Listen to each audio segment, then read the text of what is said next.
Hello my dear students, how are you? I hope you will be fantastic. आज का आपका class है class 12 physics chapter 1 electric charge and field के topic electric dipole अर्थात विद्युत द्विध्रुव के बारे में। आज के इस क्लास में आप विद्युत द्विध्रुव के बारे में फुल डिटेल में सीखने वाले हैं। तो आइए शुरू करते हैं आज का क्लास बिल्कुल एकदम नए अंदाज में। चलिए, आपको ध्यान से सुनना और समझना है आज के टॉपिक को, क्योंकि आज का जो टॉपिक है ना ये बहुत ही इंपॉर्टेंट है। आज का टॉपिक जो है ये एग्जाम में प्रत्येक बोर्ड एग्जाम में ये प्रत्येक वर्ष प्रत्येक एग्जाम में क्या करेगा, ये क्वेश्चन जरूर यहां से पूछा जाता है। 1 नंबर 2 नंबर 3 नंबर से क्वेश्चन पूछे जाते हैं। तो आपको क्या करना है, ध्यान से सुनना और समझना है। यानी कि ये जो टॉपिक है ना बहुत इंपॉर्टेंट है, ठीक है।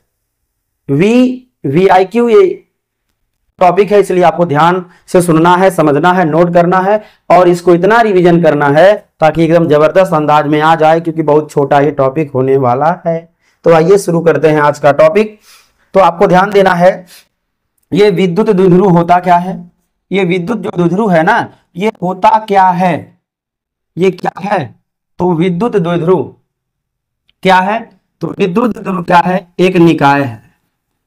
विद्युत द्विध्रुव क्या है, एक निकाय है।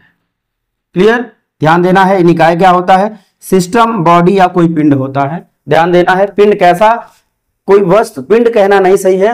विद्युत द्विध्रुव क्या होता है, एक ऐसा निकाय होता है, ठीक है, जो धनावेश और ऋणावेश से मिलकर बना होता है। और धनावेश और ऋणावेश क्या होते हैं, एक दूसरे से अल्प दूरी पर होते हैं। तो विद्युत द्विध्रुव क्या है, एक निकाय है। क्या है, एक निकाय है। और किससे मिलकर बना होता है, ये जो निकाय होता है ना ये दो चीजों से मिलकर बना होता है। किससे, धनावेश से। किससे मिलकर बना होगा, ये बना होगा धनावेश से। और किससे मिलकर बना होगा, ऋणावेश से। धनावेश और ऋणावेश से मिलकर ये बना होता है, ठीक है। यदि कहा जाए तो एक प्रकार से कंपाउंड होता है। क्या होता है, ये क्या होता है, कंपाउंड अर्थात क्या होता है, यौगिक होता है। इस प्रकार हम कह सकते हैं कि विद्युत द्विध्रुव क्या होता है, एक ऐसा निकाय होता है जो धनावेश और ऋणावेश से मिलकर बना होता है। और ये एक प्रकार से क्या होता है, कंपाउंड अर्थात यौगिक होता है, ठीक है। आप इसको पहले इजी वे में समझिए, तब इसके हम हार्ड डेफिनेशन एकदम अच्छा से समझेंगे। तो यौगिक होता है, जैसे में एग्जाम्पल ले लेते हैं। यहाँ पे हम क्या लेते हैं, एग्जाम्पल यहाँ पे ले लेते हैं। चलिए हम शॉर्टकट में लिख रहे हैं, इसको एक्स मत समझना, एक्स बॉयफ्रेंड और एक्स गर्लफ्रेंड को मत यहाँ समझने लगना है। एक्स मतलब एग्जाम्पल हो जाएगा। क्या है, ध्यान देना है, HCl, HBr, H2O। इस प्रकार के जो यौगिक हैं ये सभी क्या है, जिसमें धनायन और ऋणायन होगा। ये सभी क्या हैं, ये सभी क्या हैं, ये सभी निकाय ऐसे हैं जिसमें धनावेश और ऋणावेश होता है। और कैसा होता है, धनावेश और ऋणावेश कहाँ होते हैं, अल्प दूरी पर होते हैं। अर्थात विद्युत द्विध्रुव एक ऐसा निकाय है जिसमें दो धनावेश और ऋणावेश एक दूसरे से अल्प दूरी पर स्थित होते हैं। अर्थात विद्युत द्विध्रुव एक प्रकार का यौगिक अर्थात कंपाउंड होता है। एग्जांपल के रूप में HCl, HBr और H2O हम कह सकते हैं, ले सकते हैं। क्लियर, तो आपने इसको शॉर्ट वे में समझा, एकदम संक्षिप्त में आपने इसको समझ लिया है। तो आइए इसके डिफिनीशन को अब हम लिखेंगे। इसके डिफिनीशन को अब हम लिखेंगे और आप इसको ध्यान से सुनेंगे और समझेंगे। क्लियर, तो अब हम बात करेंगे किसका, इसके परिभाषा का। देखिएगा इसका परिभाषा क्या होगा। अभी तो आपने शब्दों द्वारा, शब्दों के जाल द्वारा इसको समझा है।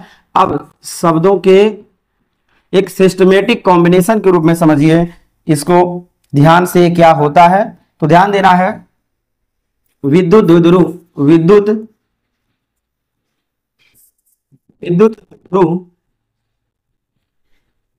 द्विध्रुव एक ऐसा निकाय है, एक ऐसा निकाय है। निकाय समझते हैं ना, कोई सिस्टम, कोई वस्तु, कोई पदार्थ। विद्युत द्विध्रुव एक ऐसा निकाय है जिसमें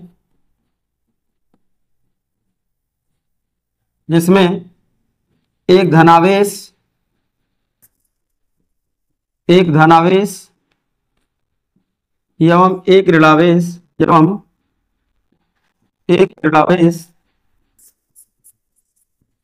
एक धनावेश एवं एक ऋणावेश एक दूसरे से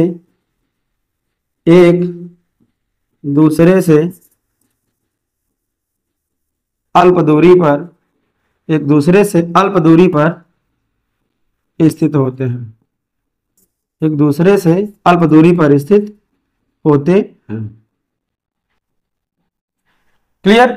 डेफिनेशन क्या है कि विद्युत द्विध्रुव एक ऐसा निकाय है, निकाय का मतलब एक सिस्टम, एक बॉडी, एक कोई पिंड, पदार्थ, वस्तु, ठीक है, जिसमें एक धनावेश एवं एक ऋणावेश एक दूसरे से अल्प दूरी पर स्थित होते हैं। ठीक है, अब आपको ध्यान देना है, एग्जाम्पल दे लेते हैं कैसे होते हैं ये।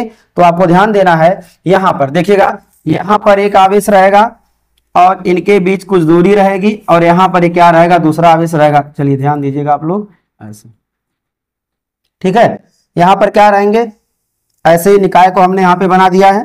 ध्यान देना है, ये इस पर क्या होगा, और आपको यहां ध्यान देना है, एक धनावेश एवं एक ऋणावेश हमने बोला है, या इसको कह सकते हैं विपरीत आवेश।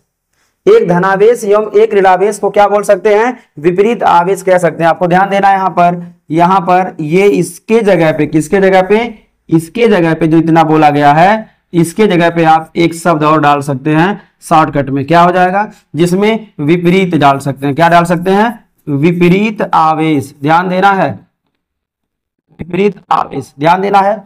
या तो आप ये पूरा लाइन लिखिए, या तो क्या कह लीजिए, विपरीत आवेश। दोनों के लिए डिफिनेशन ये एकदम परफेक्ट है। तो यहां पर क्या है, आपको ध्यान देना है, इसका हम इमेज बना रहे हैं। यहां पर एक प्लस का होगा, एक क्या होगा, माइनस का होगा। ठीक है, ये प्लस का क्यू होगा आवेश, ये होगा माइनस का क्यू आवेश। ठीक है, समान आवेश रहेंगे। कैसे आवेश रहेंगे, विपरीत आवेश। और कैसे रहेंगे, यहां लिख लेते हैं, समान, उन पर मात्रा समान रहेगा, लेकिन प्रकृति क्या होगी, अलग अलग होगी। ठीक है ना, तो विपरीत आवेश एक दूसरे से अल्प दूरी पर होते हैं, ये डिफिनेशन इसका। अब यहाँ पे कितनी दूरी होगी, मान लीजिए, ध्यान देना है, प्लस क्यू है, माइनस क्यू है, और यही पूरा निकाय क्या है, यही आपका जो पूरा निकाय है, यही क्या है, यही है विद्युत द्विध्रुव। यही क्या है, विद्युत द्विध्रुव। क्लियर, यही है। और आपको ध्यान देना है, यहां पर इनके बीच की दूरी को क्या लिखते हैं, और आपको ध्यान से सुनना और समझना है, विद्युत द्विध्रुव यही हो गया है। और इनके बीच की दूरी को पता क्या लिखते हैं, इनके बीच की दूरी को हम लिखते हैं 2l से। किससे लिखते हैं, 2l से। और इसका जो मिड पॉइंट होता है, मिड पॉइंट यहाँ पर, इसको लिखते हैं O से। और आपको ध्यान देना है, यहाँ पर सुनना और समझना है, यहाँ पर ये जो दूरी होगा, ये दूरी L होगा, ये दूरी कितना होगा, L होगा। यहां से लेकर यहां तक इसको हम AB नाम दे सकते हैं। ये क्या है, द्विध्रुव AB है। ठीक, जिस पर एक सिरे पर प्लस क्यू आवेश है, दूसरे पर माइनस क्यू आवेश है। इसका मिड पॉइंट O है। A से लेकर O तक की दूरी L है, यहां से लेकर वहां तक की दूरी L है। पूरा दूरी कितना है, 2l है। क्लियर, ये आप याद रखिएगा, यहां से है, यहां से लेकर यहां तक है। कोई डाउट किसी को नहीं होना चाहिए कि आपको दिख रहा है। क्लियर, चलिए चलिए, ये आपका तैयार हो गया विद्युत द्विध्रुव। और डिफिनेशन आपके सामने यहां पर है। विद्युत द्विध्रुव एक ऐसा निकाय है जिसमें एक धनावेश एवं एक ऋणावेश अर्थात विपरीत आवेश एक दूसरे से अल्प दूरी पर होते हैं। ध्यान देना है। और यहां पे आप चाहें तो आप ऐसे नोट कर सकते हैं कि विपरीत समान मात्रा में आवेश, दोनों सही है, कोई बात नहीं, आप जैसे इसको आप तैयार कर लें आपके लिए पर्याप्त रहेगा। क्लियर, अब यहाँ पे लेते हैं उदाहरण। उदाहरण कौन सा होगा, इसका एग्जाम्पल क्या होगा, तो आपको ध्यान देना है। यहाँ पर उदाहरण हम क्या क्या ले सकते हैं, आपको ध्यान से सुनना और समझना है। उदाहरण क्या होगा, ध्यान दीजिएगा, H2 अर्थात जल होगा, हाइड्रोक्लोरिक एसिड हो जाएगा, HBr जैसा कि मैंने यहाँ पे लिया है, HI हाइड्रोजन आयोडाइड हो जाएगा, इत्यादि। बहुत सारे यौगिक हैं, बस यहाँ पर अभी हमने केवल क्या लिया है, यही हमने लिया है। ये मेन एकदम परफेक्ट, इस पर सवाल भी आपको मिलेगा। ठीक है, तो ये सभी क्या है, जितना हम यहाँ पे एग्जाम्पल तीनों का लिए हैं, चारों का लिए हैं, ये है di hydrogen oxide, hydrochloric acid, hydrogen bromide और हाइड्रोजन आयोडाइड। ये सभी क्या हैं, ये सभी विद्युत द्विध्रुव हैं। और ये ऐसे निकाय हैं जिसमें समान मात्रा में विपरीत प्रकृति के आवेश एक दूसरे से अल्प दूरी पर होते हैं। ठीक है, ये रहा विद्युत द्विध्रुव का डिफिनीशन, ये रहा विद्युत द्विध्रुव का डिफिनीशन, ये रहा इसका इमेज। और मैंने आपको शॉर्ट वे में बताया है कि विद्युत द्विध्रुव क्या होता है, आपके सामने यहाँ पर प्रेजेंट है। क्लियर, अब हम आगे बढ़ते हैं, इसमें पढ़ते हैं और आगे के टॉपिक में समझते हैं विद्युत द्विध्रुव आघूर्ण क्या होता है। आपको ध्यान देना है, विद्युत द्विध्रुव आघूर्ण क्या होता है, इसको और आगे जोड़ लीजिए और हम तब आगे बढ़ते हैं। विद्युत द्विध्रुव आघूर्ण, आपको ध्यान देना है, ये विद्युत द्विध्रुव आघूर्ण क्या होता है, तो आप लोग यहां ध्यान दीजिएगा। देखिए, विद्युत द्विध्रुव आघूर्ण क्या है, ये जो है एक भौतिक राशि है। विद्युत द्विध्रुव आघूर्ण क्या है, एक भौतिक राशि है। ठीक है, आपको ध्यान देना है। और एक ऐसी राशि है, एक सदिश राशि है। कैसी राशि है? एक सदिश राशि है। क्लियर। अब बात करते हैं कि इसका डिफिनीशन क्या है। तो पहले आपको हम डिफिनीशन समझा देते हैं, तब जाकर हम लोग यहां पर इसके गणितीय रूप में उस डिफिनीशन को हम नोट करेंगे। तो आपको ध्यान देना है, आपको ध्यान से सुनना और समझना है। देखिए, जो विद्युत द्विध्रुव होता है उसमें समान मात्रा के विपरीत प्रकृति वाले आवेश होते हैं, एक दूसरे से अल्प दूरी पर होते हैं। तो विद्युत द्विध्रुव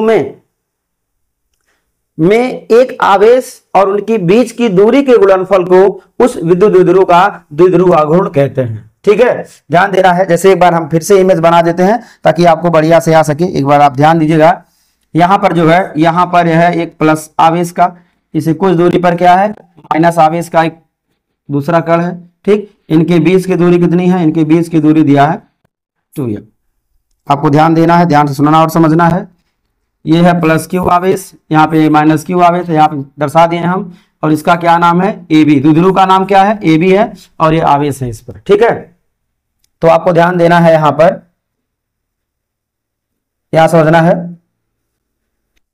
यहां हम बात करेंगे परिभाषा, इसका परिभाषा क्या होगा। तो आपको ध्यान से सुनना और समझना है ताकि एकदम बढ़िया से आपको आ सके। ठीक है, यहां परिभाषा होगा विद्युत द्विध्रुव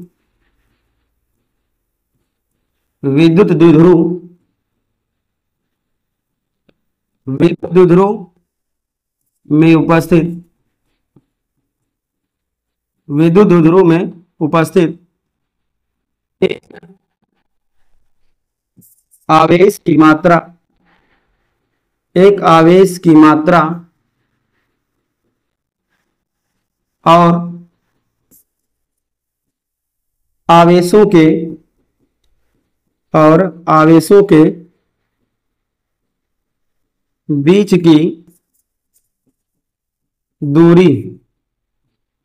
की दूरी के गुणनफल को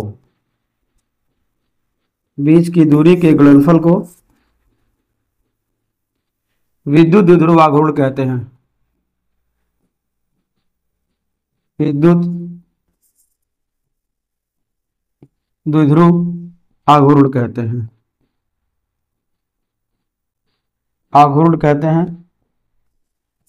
कोई डाउट किसी को? अर्थात इनमें जो आवेश होगा द्विध्रुव में, उसमें एक आवेश और उनकी बीच की दूरी के गुणनफल को क्या बोलेंगे हम? विद्युत द्विध्रुव का आघूर्ण कहते हैं। विद्युत द्विध्रुव का आघूर्ण कहते हैं। ठीक है, ध्यान देना है। इसे P से प्रदर्शित करते हैं। किससे? P से प्रदर्शित करते हैं। इसको किससे लिखते हैं? तो इसको हम P से प्रदर्शित करते हैं। क्लियर, ध्यान देना है। कहीं कहीं पर आप किताबों में देखे होंगे कैपिटल P का स्मॉल p, तो कोई बात नहीं है, आप P लिखिएगा ऐसे यहां पर। आइए, अब हम यहां पे इसको लिखे हैं। अब आइए बढ़ते हैं इसके अगले फार्मूले की ओर। क्या फार्मूला इसका होगा? तो ध्यान देना है आपको, विद्युत द्विध्रुव आघूर्ण। ध्यान देना है, विद्युत द्विध्रुव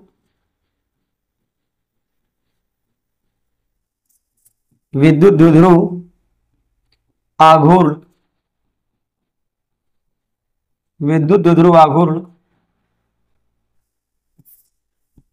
P बराबर क्या हो जाएगा? Q into 2l। ठीक है, विद्युत द्विध्रुव आघूर्ण P बराबर कितना हो जाएगा? Q into 2l। आप इसको याद रखिएगा। अब हम बात कर लेते हैं इसका मात्रक क्या होगा और विमीय सूत्र क्या होगा। तो आपको ध्यान देना है, इसका मात्रक क्या होगा, इसका विमीय सूत्र क्या होगा। तो बात करते हैं P का मात्रक। किसका मात्रक? द्विध्रुव आघूर्ण का मात्रक। P का मात्रक क्या होगा, और आपको ध्यान देना है P का विमीय सूत्र क्या होगा। P का विमीय सूत्र। चलिए बारी बारी से आप समझिए किसका मात्रक क्या कौन होगा। तो P का मात्रक क्या होगा, आपको ध्यान देना है। P का मात्रक क्या होगा? देखिए, यहां पर Q और इंटू 2l है, तो 2 तो नियतांक है।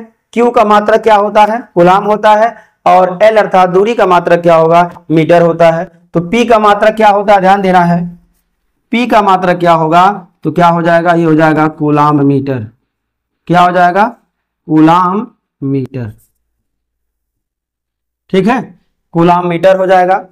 इसको अगर दूसरे रूप में लिखना चाहें, आपको ध्यान देना है, यदि आप इसको दूसरे रूप में लिखना चाहें तो कूलाम मीटर ये होगा ही। कूलाम को अब चाहें तो Q बराबर IT से, Q बराबर IT से क्या लिख सकते हैं, ध्यान दीजिएगा, लिख सकते हैं, ध्यान दीजिएगा आप लोग, एम्पियर सेकेंड मीटर। देखिए कभी कभी एग्जामिनर आपका मजा लेने के लिए, एम्पियर सेकेंड मीटर एमसीक्यूज में पूछ के दे सकते हैं, और यदि आप दिमाग नहीं लगाएंगे तो आप गलत करके चले आएंगे। तो कूलाम मीटर होता है द्विध्रुव आघूर्ण का मात्रक। क्लियर? तो आप इसको कूलाम को एम्पियर सेकेंड भी कहते हैं, तो एम्पियर सेकेंड मीटर भी हो जाएगा। तो मजा लेने के लिए एग्जामिनर यह भी ऑप्शन में दे सकते हैं, तो आप ध्यान रखिएगा। अब बात करते हैं पी का विमीय सूत्र क्या होगा। तो क्लियर है एकदम, आपको पता है कूलाम का आवेश का क्या होता है। तो कूलाम के लिए क्या होता है, कूलाम के लिए होता है AT, हमने आपको प्रीवियस क्लास में भी बताया है, ठीक है। और आपको ध्यान देना है मीटर के लिए क्या होता है, यहाँ पे इसको चलिए ऐसे लिख लेते हैं, इंटू कितना हो जाएगा, मीटर के लिए क्या होता है, मीटर के लिए होता है L। तो इस प्रकार ये कितना हो जाएगा, ध्यान देना है, ये कितना हो जाएगा, ये हो जाएगा ALT, ALT हो जाएगा ये, या आप इसको ऐसे भी लिख सकते हैं, या LTA। ध्यान देना है, द्विध्रुव आघूर्ण का विमीय सूत्र क्या होगा, ALT होगा, अल्ट होगा, या होगा लता होगा, या टला भी कह सकते हैं। अल्ट, लता और टला, इनमें से तीनों ही क्या है, पी का विमीय सूत्र है, मात्रक क्या होगा, कूलाम मीटर होगा, ठीक है। और ये फार्मूला, ये इसका मात्रक और ये विमीय सूत्र आप इसको तैयार रखिएगा, ये एग्जाम में पूछा जाता है, और 2024 में यही पूछा गया था, उसका मात्रक क्या है। क्लियर? तो आप लोग तैयार रखिएगा, इस पर सवाल भी पूछा गया था। तो आपको बोर्ड एग्जाम का क्वेश्चन जल्द ही सॉल्व कराया जाएगा। फिलहाल पहले थोड़ा कोर्स आगे बढ़ जाए, जैसे चैप्टर फिनिश होगा 4 साल या 5 साल के जो भी क्वेश्चन आए होंगे इस चैप्टर से रिलेटेड या उस टॉपिक से रिलेटेड, आपको पूरा एकदम 1 बाय 1 करके सॉल्व कराया जाएगा। फिलहाल आप अभी हेडिंग पर कमांड अपना बनाए रखिए। क्लियर? तो कोई किसी को डाउट नहीं होना चाहिए, ठीक है। चलिए अब हम इसको आगे बढ़ाते हैं, इसको हम क्या करते हैं, आगे बढ़ाते हैं। आइए इस पर एक आध सवाल देख लेते हैं क्या क्या होगा। तो आइए, विद्युत द्विध्रुव पर आधारित आंकिक प्रश्न, विद्युत द्विध्रुव पर आधारित आंकिक प्रश्न, आंकिक प्रश्न। चलिए एक क्वेश्चन उठा लेते हैं, क्वेश्चन लेते हैं, ध्यान दीजिएगा। एक द्विध्रुव के एक विद्युत द्विध्रुव के आवेशों, एक विद्युत द्विध्रुव के आवेशों के मान क्रमशः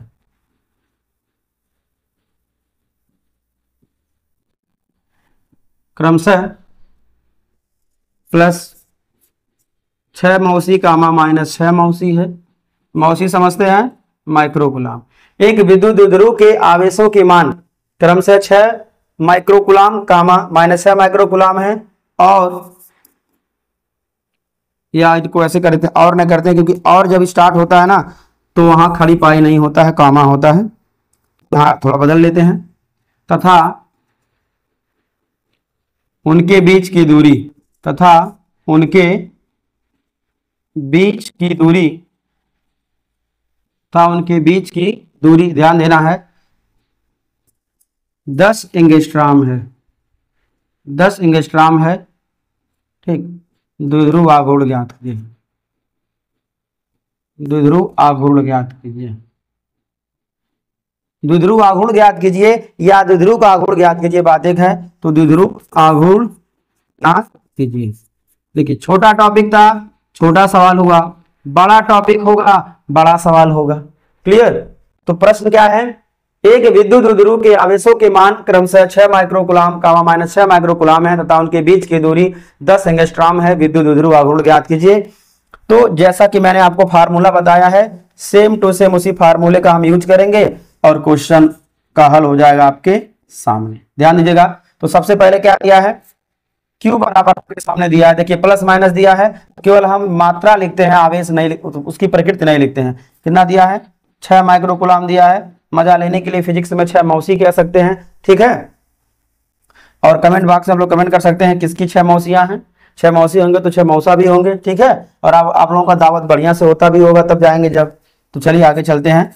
6 मौसी कितना हो जाएगा, 6 गुणे 10 की घात कितना हो जाएगा, माइनस के 6 कूलम। याद रखना है माइक्रोकूलम का मतलब होता है 1 माइक्रोकूलम में 10 की घात माइनस 6 कूलम होता है। अब 6 माइक्रोकूलम है तो 6 गुणे 10 की घात माइनस 6 कूलम हो जाएगा। क्लियर। और आपको ध्यान देना है 12, यहाँ पे आप हमेशा याद रखेंगे आवेशों के बीच की दूरी 12 बराबर कितना होगा, ये दिया है, कितना दिया है, ये दिया है 10 एंगस्ट्रॉम। आप सभी को याद रखना है 1 एंगस्ट्रॉम में 10 की घात माइनस के 10 मीटर होता है। तो इसको जब हल करेंगे कितना हो जाएगा, ये हो जाएगा 10 की घात माइनस के 9 मीटर। क्लियर। आप यहाँ पे नोट कर लीजिएगा। आप क्या करिएगा, आप यहाँ पे नोट कर लीजिएगा। क्या नोट करेंगे, एक एमसी बराबर में, एक एमसी बोल दिए हैं, एक म्यूसी बराबर में 10 की घात माइनस के 6 कूलम हो जाएगा। और 1 एंगस्ट्रॉम बराबर कितना हो जाएगा, 10 की घात माइनस के 10 मीटर। अगर 1 माइक्रोमीटर हो जाए तो कितना हो जाएगा, 10 की घात हो जाएगा माइनस के 6 मीटर। ठीक है। इतना आपको क्या करना है, याद रखना, आगे के प्रश्नों में ये सब आएंगे। क्लियर हुआ, हमें एक्स्ट्रा नोट किए हैं तो नीचे लिख लेंगे हम, इसलिए ध्यान देना है। चलिए इसको हम आगे बढ़ाते हैं। तो इसको आगे बढ़ाते हैं और क्या करते हैं, इसलिए क्या हो जाएगा, P बराबर कितना हो जाएगा, Q इंटू 12 बराबर कितना हो जाएगा, 6 गुणे 10 की घात हो जाएगा माइनस के 6 गुणे 10 की घात कितना हो जाएगा, माइनस के 9। अब आपको ध्यान देना है, जब इसको हल करेंगे तो कितना आ जाएगा, यहाँ पे आ जाएगा P बराबर, ध्यान देना है, ये हो जाएगा 6 हो जाएगा गुणे 10 की घात कितना हो जाएगा, माइनस के 15। कैसे हुआ, आधार दोनों का समान है, आधार 10 10 है तो घातों को जोड़ लेंगे, माइनस 6 और माइनस 9 जोड़ेंगे तो कितना हो जाएगा, माइनस के 15। इसका आंसर कितना आ जाएगा, ये 80 कूलम मीटर। ये हो जाएगा आपका आंसर। क्लियर। इस प्रकार यहाँ पर आपके सामने प्रश्नों को मैंने हल किया, प्रश्न को मैंने हल किया है। कोई डाउट किसी को नहीं होना चाहिए। आज के लिए बस इतना ही। Thanks for watching my video.